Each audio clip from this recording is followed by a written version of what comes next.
ಕುಡಿಯವಾ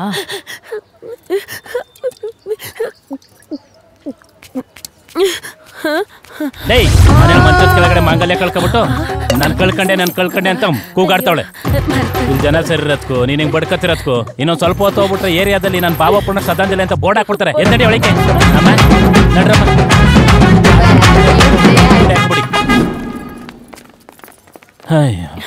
ಕಳ್ದೋಗಿರೋ ನನ್ ಮಾಂಗಲ್ಯ ಸರನ ಹುಡ್ಕೊಟ್ಬಿಟ್ಟ ಕಿಲಾಡಿ ನನ್ ಗಂಡ. ಈ ಮಾಂಗಲ್ಯ ಕಳೆದೋದ್ರೆ ಇನ್ನೊಂದು ಮಾಂಗಲ್ಯ ತಗೋಬಹುದು. ಆದ್ರೆ ಅವತ್ತು ನಾನೊಂದು ಚೂರು ಯಾಮಾರಿದ್ದಿದ್ರೆ ನಿನ್ ಮುತ್ತೈದೆ ಬಗ್ಗೆನೇ ಕಳ್ಕೊಂಡ್ಬಿಡ್ತಿದ್ದೆ.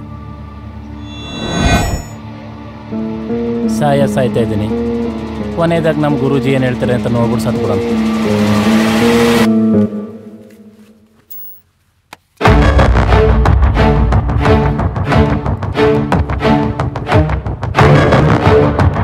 ಚೀನಾದಿಂದ ಭಾರತಕ್ಕೆ ಕಾಲಿಟ್ಟಿರುವ ಈ ಕೊರೋನಾ ಎಲ್ಲರ ನಿದ್ದೆಗೆಡಿಸಿ ಭಯಭೀತರನ್ನಾಗಿ ಮಾಡಿದೆ.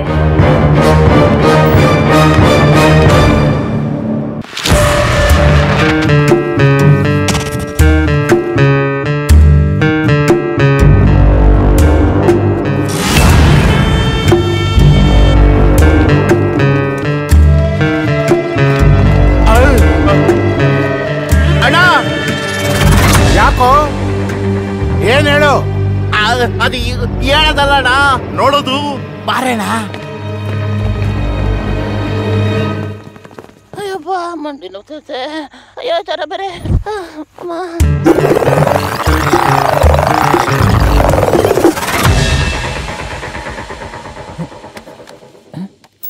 ಕೊರೋನಾದ ಲಕ್ಷಣಗಳು: ಕೆಮ್ಮು, ನೆಗಡಿ, ಗಂಟಲು ಕೆರೆತ, ಜ್ವರ.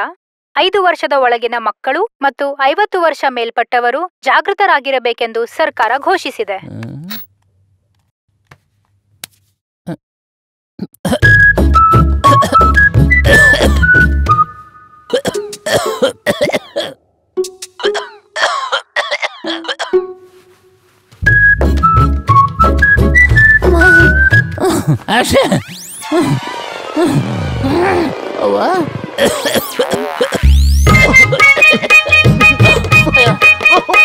ಮೈಯೆಲ್ಲ ಇಸ್ತ್ರಿ ಪೆಟ್ಟಿಗೆ ಸುಡ್ತೈತೆ.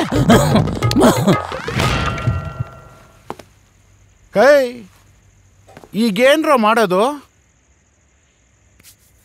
ಚಾನ್ಸು ಇದು ನಿಂಗೆ ಒಳ್ಳೆ ಚಾನ್ಸು. ಹೋಗಿ ಎತ್ಬಿಡವನ್ನ. ಅಣ್ಣ ಬೈ ಚಾನ್ಸ್ ಈ ಚಾನ್ಸ್ ನಾ ತಗೊಂಡ್ರೆ ನಾ ಬದುಕೋ ಚಾನ್ಸ್ ಇರಲ್ಲಣ್ಣ. ಕೂದ್ಲು ನೀನು ಕೂದಲು ತೆಗ್ಸಕ್ ಒಳ್ಳೆ ಟೈಮ್ ಬಂದಿದೆ. ಹೋಗಿ ಎತ್ಬಿಡವನ್ನ. ಅಣ್ಣ ನನ್ನ ಹೆಂಡತಿ ಪ್ರೆಗ್ನೆಂಟ್ ಅಣ್ಣ. ನಾರ್ಮಲ್ ಡೆಲಿವರಿ ಆದ್ರೆ ಮನೆ ದೇವ್ರಿಗೆ ಮುಡಿ ಕೊಡ್ತೀನಿ ಅಂತ ಅರ್ಕೆ ಓದ್ಕೊಂಡು ಏನಣ್ಣ.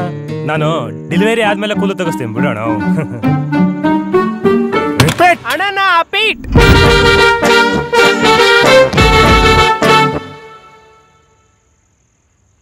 ಕೋಲ್ಗೇಟ್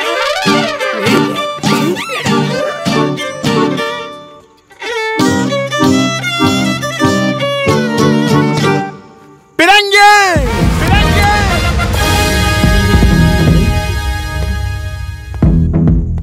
ಮಾತ್ಗೂ ನಿಂಗೆ ಪ್ರಾಣ ಕೊಡ್ತೀನಿ ಅಂತ ಇದ್ದಲ್ಲ, ಅವನ್ ಪ್ರಾಣ ತೆಗೆದ್ಬಿಟ್ಟು ನನ್ ಮಾನ ಕಾಪಾಡು. ಹೋಗು, ಅವನ್ ಪ್ರಾಣ ತೆಗಿಯೋ. ಅಣ್ಣ ನೀನ್ ಈಗ್ಲೂ ಹೂ ಅಣ್ಣ, ನಿನ್ಗೋಸ್ಕರ ನಾ ಪ್ರಾಣ ಬೇಕಾ ಕೊಡ್ತೀನಿ. ಅವ್ನ ಪ್ರಾಣ ಮಾತ್ರ ನಾನ್ ತೆಗಿಯಲ್ಲ ಅಣ್ಣ. ಯಾಕೋ ಅಣ್ಣ ನಿಮ್ ಮಾತು ಬೆಳೆ ಕೊಟ್ಟು ಒಳಗಡೆ ಹೋಯ್ತೀನಣ್ಣ. ಆದ್ರೆ ಅವ್ನ್ ಬಂದಿರೋ ರೋಗ ನನ್ಗೂ ಬರ್ತದಣ್ಣ. ಬರ್ಲಿ ಅಣ್ಣ, ನನ್ಗೇನ್ ಭಯ ಇಲ್ಲ ಅಣ್ಣ. ಆದ್ರೆ ನನ್ಗೆ ನೀನ್ ಬೇಕಣ್ಣ. ನಿಮ್ ಬಿಟ್ಟಿರಕ್ಕೆ ನನ್ನ ಕೈಲಿ ಆಗುತ್ತಣ್ಣ? ಆಗಲ್ಲ ಅಣ್ಣ. ನಾನ್ ನಿಮ್ಮ ಹತ್ರ ಬರ್ತೀನ, ಆ ರೋಗ ನಿಂಗೂ ಬರ್ತದಣ್ಣ. ನಿಮ್ ಸಾವಿಗೆ ನಾನೇ ಕಾರಣ ಆಗ್ಬಿಡ್ತೀನಲ್ಲ ಅಣ್ಣ. ಬೇಕಾದ್ರಣ್ಣ ನೀನೇ ನನ್ನ ಸಾಯಿಸ್ಬಿಡಣ್ಣ. ಅಳಬೇಡ, ಸಮಾಧಾನ ಮಾಡ್ಕೊಳ್ಳೋ. ಅವನ ನಾನೇ ಸಾಯಿಸ್ಬಿಡ್ತಾ ಇದ್ದೆ. ಆದ್ರೆ ನನಗೆ 50 ವರ್ಷ ಆಗ್ಬಿಟ್ಟಿದೆ. ವಯಸ್ಸಾದವ್ರು ಹುಷಾರಾಗಿರ್ಲಿ ಅಂತ ಆ ಟಿವಿಯಲ್ಲಿ ನ್ಯೂಸಲ್ಲಿ ತೋರಿಸ್ತಾ ಇದ್ದಾರೆ. ಪಿರಂಗಿ ನೀನ್ ನೋಡಿಲ್ವೇನಾ? ನೋಡಿದ್ದೀನಿ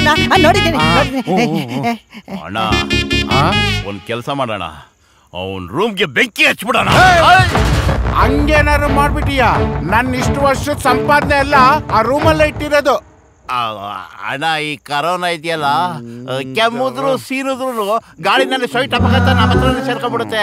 ಆಮೇಲೆ ನಮ್ಗೆ ರಿಸ್ಕು. ಅವನ ಹತ್ರ ಕಾಂಪ್ರಮೈಸ್ ಮಾಡ್ಕೊಂಡು ನಂಗೆ ಕಳಿಸ್ಬಿಡೋಣ ಅಣ್ಣ. ಪಾಪ ಇನ್ನು 7 ದಿವಸನೋ ಅಥವಾ 14 ದಿವಸನೋ ಅಥವಾ ಮಧ್ಯದಲ್ಲಿ ಹೋಗಿ ಹಾಕಿಸ್ಕೊಂಡ್ಬಿಡ್ತಾನೆ. ನಮ್ಗೆ ಯಾಕೆ ಕಳಬೇಕು? ಕಳಿಸ್ಬಿಡೋಣ ಅವನ್ನ.